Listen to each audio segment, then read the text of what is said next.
Hello guys, nandito tayo ngayon sa SM Lemery. Ngayon may nakita tayo ngayon, may naispatan tayo ngayon na isang nanay tapos nagkasama siyang bata na nakaupo doon sa hagdanan dito sa SM Lemery. Ngayon, susurpresahin natin siya. Bibigyan natin siya ng pambili ng bigas. Yan. Bibigyan natin ng pera si ate para may pambili siya ng bigas. Yan. Tutukan niyo po ang aming interview sa kanya ngayon para malaman natin kung bakit siya nandito sa SM Lemery. Yan. Nakikita po namin.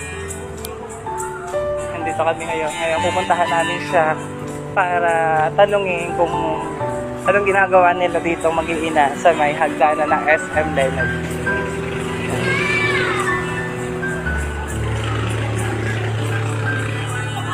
Dito kami ngayon sa may SM Lemery. Ito sila. Nakaupo po sila dito sa may hagdanan ng SM Lemery. Hi! Ate! Alak niyo po siya? Ilang taon na siya? 5 years old. Si Tutoy, ilang taon na siya? 7. Ate, bali kami po ay vlogger ng Lemery, Taal, first district ng dito sa ate. Ngayon po ay mag-i-interview lang po kami ng ilang minuto kung bakit po kayo nandito sa SM Lemery. Ano po? Dahil po nangingi po kami ng Dito ko. Nangingi po kayo ng tulong. Tapos po, paano niyo po nabubuhay yung anak niyo sa ano? sa Nangingi ng tulong. Nangangalakal kayo ng bote. Bali, yung pangangalakal niyo po, nakakamagkano po kayo sa pangangalakal? Saan po ma? Nasa iyo isa mong anak. Dito ka. Ayaw mo na, ayaw nga. Ayaw niya. 50 pesos. Ito yung bata, isa. Anong pangalan mo? Prince.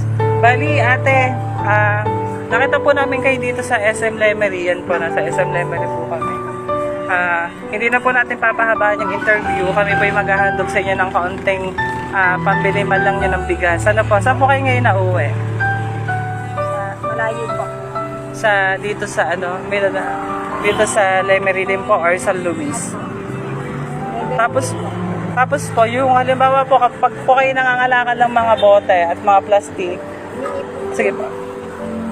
Pag po kayo nangangalakal ng mga bote sa mga plastic, nakakamagkano po kayo? Mga 100 piso lang po, pambili ulam at saka bigas. Bigas saka ulam. Tapos po, naibibili niyo naman po ng pagkain yung mga bata. Nakakapag-aral pa ba sila? Yung anak niyo Minsan po? po, hindi po na-absent po minsan sila. Gawa na walang pambaho. Oo. Gusto ko po kayong handugan ng kahit malang o pambili ho ng bigas nyo saka ulam ng bata.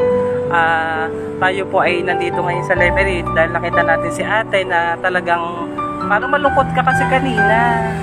Malungkot ka, di ba? Sa pag-iisip mo na yan, bakit ka medyo malalim yung iniisip mo? Kasi po walang pambili ng pagkain. Ay, pambili ng pagkain.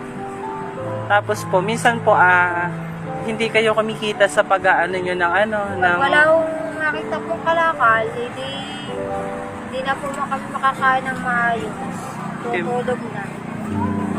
Tapos yun, minsan napapaiyak ka sa buhay na nasa inyo na. Sa kagaya nyo po lumalaban pa sa buhay, ano po masasabi nyo sa mga kagaya nyo po na parang nawawala na din po ng pag-asang mabuhay na syempre may mga anak po kayo kagaya po ng batang are, di ka po? Ano po maipapayo nyo sa kanila?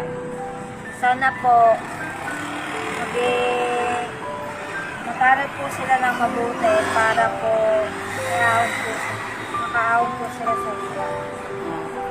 Kami po ay, kung makikita nyo po sila po ay mag-iina, may kasama po siyang bata.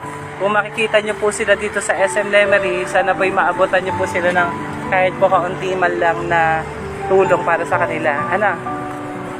Ito po yung pinakaloob namin sa iyo. Sana po ay pagmalakihan nyo na yan. At yan po tulong po namin na iyan ay hindi pa po dito natatapos. Yan po ay pandagdag lang po at pambili man lang po ninyo ng pagkain. Ano po masasabi niyo po? Salamat po sa vlogger at tumutulong po sa lahat ng tao na Gabayan po kailangan. tayo ng Panginoon sa ginagawa po natin ito. Maraming salamat po sa inyo. Mag-thank you po kayo Thank you po. sa mga sponsor natin nagmamahal. Salamat po sa mga sponsor po na nagmamahal. Ito po sila. Dito po sila sa SM Lemon.